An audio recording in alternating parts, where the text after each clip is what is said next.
Sinong mag-aakala na ang dating maliit na bayan ng Pulo sa lalawigan ng Bulacan ay magiging isa sa mga tinitingalang lungsod sa Pilipinas? Ang kasaysayan ng lumang bayang ito ay salaysay ng kabayanihan at pagpupursigi ng mamamayang dito nanahan.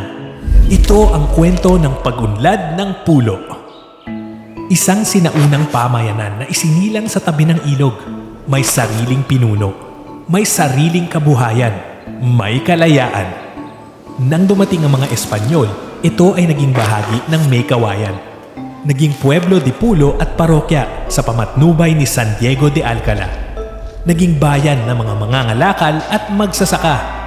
Sa pagtagal ay humiwalay ang mga bayan ng Obando at Novaliches. Ang maliit na bayang ito ay nagsilbing tahanan ng isang batang lalaki na lingid sa kaalaman ng lahat ay siyang babansagang pinakadakilang anak ng bayan ng Pulo, si Pio Valenzuela. Habang nag-aaral ng medisina, naging katipunero si Pio. Nagsilbing manggagamot sa panahon ng Rebolusyon. Paglaon, naging isa sa 3 pinakamataas na pinuno ng samahan. Hindi inalintana ang panganib sa buhay at pamilya. Buong tapang na tinupad ang mga misyon at tungkulin para sa bayan. Dahil sa kanyang buong pusong paglilingkod sa bayan, ipinangalan kay Valenzuela ang dakilang bayan kung saan siya isinilang at pumanaw.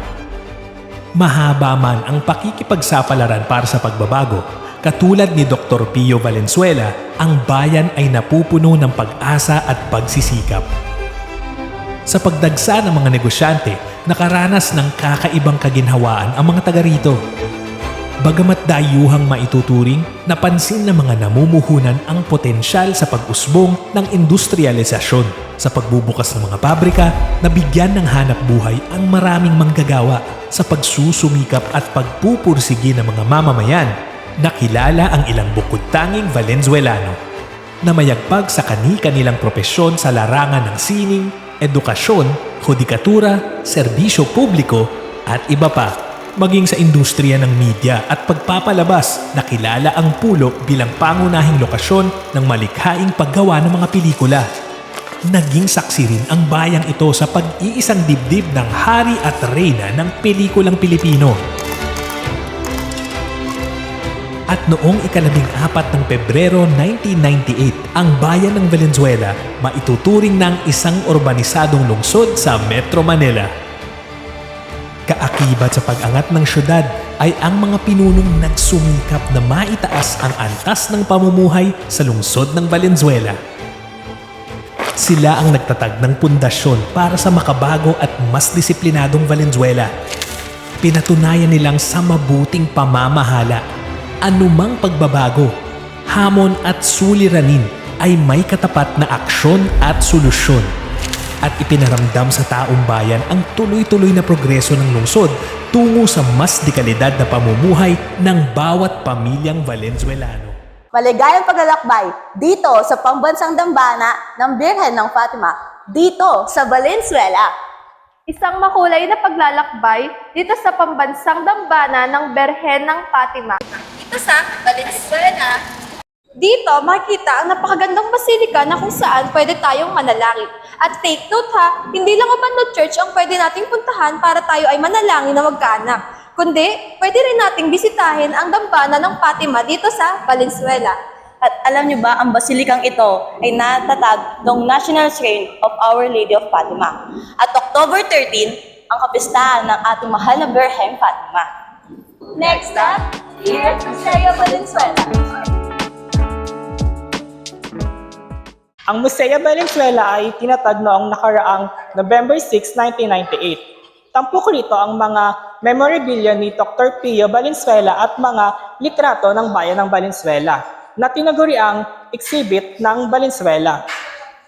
Ang Museo Valenzuela ay matatagpuan sa Marilas, Valenzuela. Isinunod ito sa pangalan ni Dr. Pio Valenzuela. Nagtatampok ang Museo Valenzuela ng mga artifact na naglalarawan ng nakaraan at ang pag-unlad ng lungsod ng Valenzuela.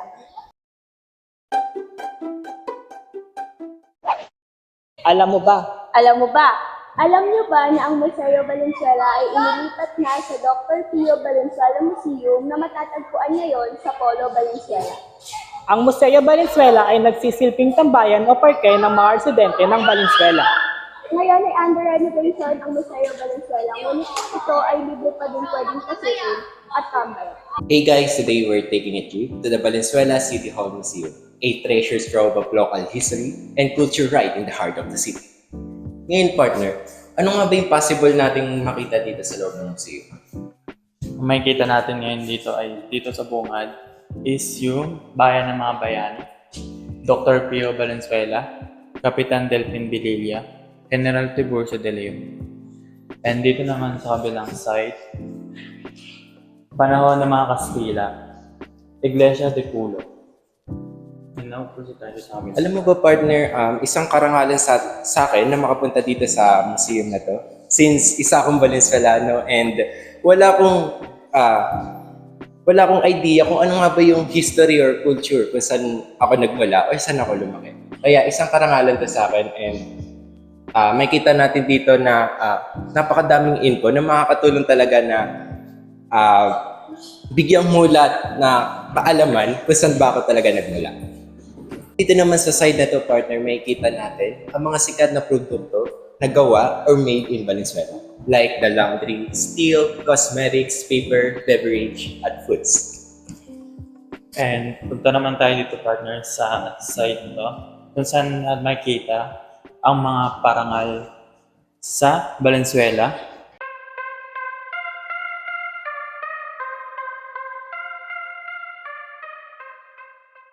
Partner, ito ang museo na kung saan patunay ang pag-unlad ng mga Valenzuela. At dito naman partner, sila ang mga naging dahilan kung bakit patuloy pa nga ba ang pag-unlad ng lungsod ng Valenzuela. Hey guys, today we're taking behind the scenes. Look at the place that makes Valenzuela stick. Here, the Valenzuela City Hall.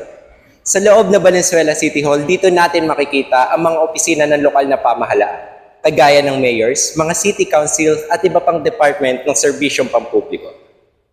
A current mayor of Valenzuela, Wesley West Gatchalian, a Filipino politician, was served 27 mayors of Valenzuela, and his vice mayor, Lori Natividad, and the Congress representative for District 1, Rex Gatchalian, and for the District 2, Eric Martinez.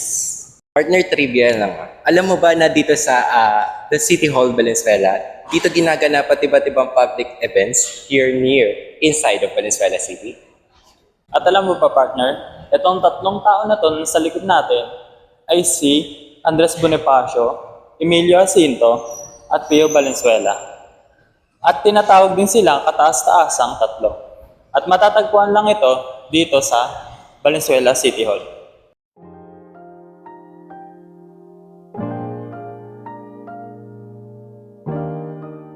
Ang park na ito, kung nasaan kami ngayon, ay located sa loob ng Disiplina Village, Arcombato, na itinayo noong March 19. At katulad din ng ibang parks na napuntahan natin, ang Arcombato Park ay open para sa public na magamit, residente man or hindi, ay pwede nilang gawin dito ang kahit anumang recreational activities na gusto nila katulad ng paglalaro ng sports such as volleyball and badminton. Pwede rin itong maging lugar upang pagkainan, pagtambayan, at pagpalipas oras. Dito kadalasan pumupunta ang mga estudyante pagkatapos ng kanilang mga eskwela. At isa na rin ito sa kanilang mga pinupuntahan kapag sila ay mag-e-ensayo. Kung bato na nakikita nyo ngayon ay isang symbolic welcome art that bears deeply on the identity of Valenzuela City. Noong Spanish colonization period siya naitayo para magsilbing boundaries between Bulacan and Rizal province. Hey guys, today we're taking a break to the hustle and bustle city of life, heading to happiness and relaxations right here in Valenzuela, here at the Valenzuela People's Park. Ikaw partner, ano nga ba yung mga pwede nating gawin at makita dito sa People's Park? So here at the People's Park, makikita natin yung park which is pwedeng pagtambayan or pwedeng paglibangan ng mga turista or mga resident dito sa Valenzuela. So partner, yung last visit ko dito is 2017 pa and now is 2024 na, tama? Yes? And now makikita nyo, ang dami na talagang changes dito and mas nag-improve talaga siya and nagkaroon ng renovation. Like yung Swan, mas nagkaroon ng buhay yung People's Park unlike dati. Ikaw, anong masasabi mo and how do you feel na nakabisita ka dito sa People's Well, para sa akin, bilang isang Valenzuelano, well, ngayon ko na lang ulit to kasi nalibot since matagal na rin nung kailang huli kong libot dito. And napansin ko na marami talaga siyang changes. Kumbaga, nag-upgrade yung bawat spot na napupuntahan natin. And especially yung mga, especially dito yung dancing fountain. Kasi kung dati kasi, konti lang or limit lang yung Pwedeng makakita. yung pwedeng makakita. At may aad ka pa. Wait na, partner. Ayun nga, napaproud din ako sa mga taga-Valenzuela kasi nakikita mo talaga yung cleanliness nila no, sa Yes. bawat part na pupuntahan mo and kung paano nila i-handle yung mga animals na nandito sa loob ng park nila.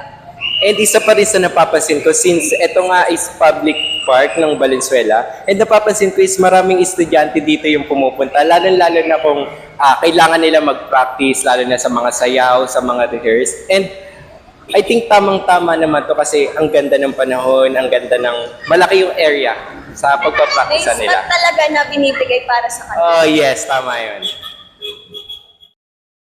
Ang nakaraan. Teka pala. Total, nandito na rin tayo sa Pulo. Magsimba na tayo sa Pulo Church. Sige, dun sa San Diego de Alcala. Ha? Bago yun? Yun yung dun sa Pulo din, pero dun lang kasi yung familiar na tawag, pero ang pinakatawag dun, San Diego de Alcala Parish. Established siya noong 1632. Tara na. Sige, tara na. Ito, yan yung sinasabi niyong Pulo Church. Yan din yung sinasabi kong tawag sa kanya yung San Diego de Alcala Parish. Ayun. Ano yun? Yan naman yung tinatawag na belfry o bell tower. Along with the entrance of the Ark of the Church, yan yung original structure na naiwan. Hulaan nyo kung bakit ganyan na yung itsura niyan, kung bakit may crack na, parang lumang-luma. Well, dito parang renovated pa siya. Mas maganda, mas maayos. Kasi ito puro, parang luma na siya. Alam ko na. Parang nakita ko kasi siya. Parang panahon pa siya ng World War II. Yung sa mga Japanese. Kaya pala, pero maganda pa rin, no? Ang bell tower ng San Diego de Alcala ay aakalain niyo bang 400 years na itong nakatayo at na-maintain? Ito ay cultural and religious relic of the bygone Spanish era. Ang nakikita niyo ngayong ibang structure ng simbahan is an aesthetic counterpoint. Dito sineselebrate ang feast day of San Diego de Alcala tuwing November 12 together with the Putong Pulo Festival. Ano ba, ngayon, ang dami kong natutunan dito sa museo ni Dr. Pio. Ikaw, ano natutunan mo? Ang natutunan ko lang at nakita ko ang mga artifacts ng museo na to na galing sa ano bang naano natin? Yung about sa mga lungsod nila na naglalarawan ng mga pag-unlad nila. Ay, alam mo ba, si Dr. Pio, o mas kilala bilang Pio Valenzuela, isa pala siya, bayani at isang doktor. Isa siyang bayani na kasama sa pinuno ng katipunan na lumaban noon sa mga Kastila noong panahon ng himagsikan. Ikaw, anong alam mo tungkol sa kanya? Ang alam ko lang ay ang kanyang bahay at tinaguri ang one of the most important structures in the city. Hi guys! So we're here para tikman kung ano nga ba talaga ang lasa ng pinagmamalaki ng putong pulo ng Valenzuela. Ang Putong Pulo ay pagkakilala ng lungsod ng Valenzuela. So titikman din natin siya kung ano yung pinagkaiba ng putong pulo ng Valenzuela sa mga karaniwang putong na titikman natin. By the way, alam niyo ba na ang putong pulo ng Valenzuela ay nagsimula pa noong panahon ng Amerikano noong 1920? So titikman natin kung ano nga ba talaga. Uy! Mukbang. Hindi, sakto lang. So, may nyog din siya, no? Unlike sa usual puto na natitikman natin. May nyog din yun, di ba? Sarap. Sarap. So yan.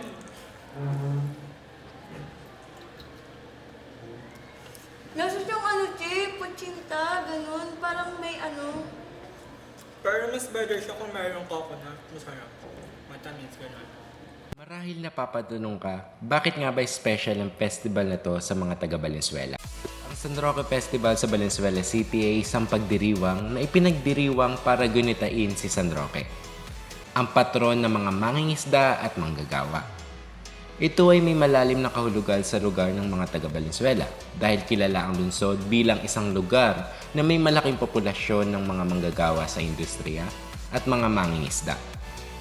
Ang pagdiriwang ay naglalaman ng iba't ibang activity gaya ng prosesyon, paligsahan at piyesta ng bayan para ipakita ang pasasalamat at debosyon sa patron ng lungsod ng Valenzuela.